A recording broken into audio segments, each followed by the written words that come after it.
अस्सलाम वालेकुम my YouTube family. आज आपके लिए हम रेसिपी लेकर आए हैं शलजम और मूली का पानी वाला अचार। तो स्टार्ट करते हैं। बिस्मिल्लाहिर्रहमानिर्रहीम के साथ शुरू कर रहे हैं हम अपनी इस रेसिपी को, जिसके अंदर हम आज आपको बताएंगे कि मूली का अचार जो है वो किस तरह डलता है। मूली का सीज़न है तो सोचा कि आपके साथ ऐसी रेसिपी शेयर की जाए जो कि सस्ती भी हो, अच्छी भी हो और जो ना फ़ायदेमंद भी हो। इसको खाने से होता है आपके पेट का हाजमा। इसके अलावा आप किसी भी चीज़ के साथ इसको खा सकते हैं। अच्छा, हम बताते हैं। हमारे पास थी जनाब ये मूली, ये हमारे पास थी 1 किलो मूली थी। इसको हमने छीलने के बाद आप ये देखें जी, ये साइज़ है। हमने इस तरह से कटिंग कर लिया और कटिंग करने के बाद हमने इसको बॉईल कर लिया है। इसको आपने 4 से 5 मिनट सिर्फ उबालना है और जिस पानी में हमने उबाला था ये वही पानी है। इसको आपने ज़ाया नहीं करना, इसको आपने रख लेना है। अच्छा जी, ये हैं कुछ मसाले जिसमें आपको हम बताते हैं। कुटी हुई लाल मिर्चें हैं 3 टेबल स्पून, अदरक लहसुन ये मोटा कूटा हुआ है, ये भी है 3 टेबल स्पून। और ये है राई, इसको भी जो है ना इस तरह से दरदरा कूट लिया है, ये भी 3 टेबल स्पून है। नमक लेंगे आप अपने टेस्ट के हिसाब से। तो अब हमने झटपट से जो है ना इस रेसिपी को करना है तैयार। तो स्टार्ट करते हैं। सबसे पहले हमने लिया है एक मर्तबान, और मर्तबान के अंदर हमने जो पानी बॉईल किया था, जिसके अंदर हमने मूली डालकर मूली को हमने बॉईल किया था, वो हम सबसे पहले इसके अंदर डाल देंगे। और इसके बाद हमने जो ये मसाले हैं, सबसे पहले हमने कुटी हुई लाल मिर्ची डाल दी हैं। इसके बाद हमने जो है राई डाल देनी है, खटास इसी से आएगी। और ये है अदरक लहसुन कुटा हुआ।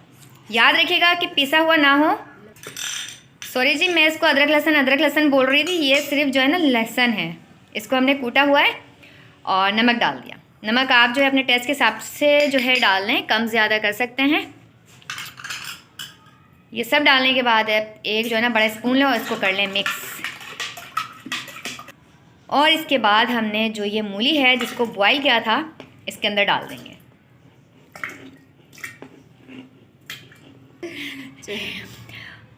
भाई ये जो है ना मूली और शलजम का अचार है।